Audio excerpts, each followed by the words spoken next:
से बोलिए बौरहवा बाबा की। सैया फसल बाटे जाके है बंगलिया से दूरी रहतावे हमरा जैसे कोनिया से। कैसे सावनवा बाबा करिया शुभम हो घर नहीं अइले काहे हमरो कलम हो।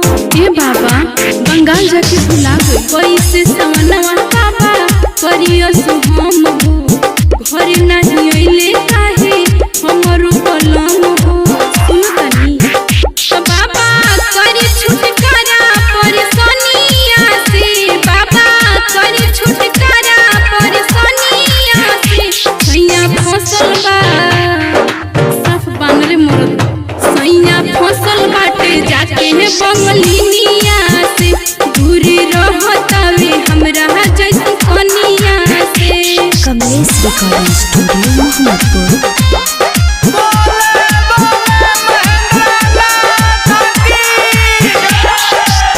करी बाबा रहुए तनी कवनो पैया पीछा छोड़ देश बंगलिनिया के सैया।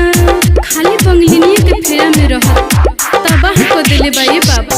करी बाबा रहुए तनी कवनो पैया पीछा छोड़ देश बंगलिनिया के सैया।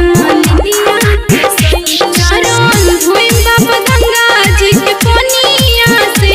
चरण धोइम बाबा गंगा जी के कोनिया से।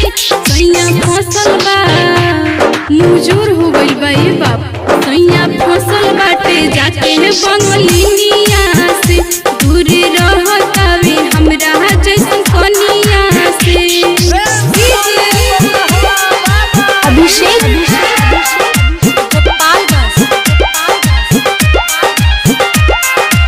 सुनी बाबा सैया फसल बाड़े काला कातावा डीजे कमलेश पिया बुझत नइखी बातावा।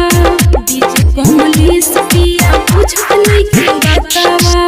सुनी बाबा सैया फसल बाड़े काला कातावा बुलेट दीवाना राइटर बुझत नइखी बातावा।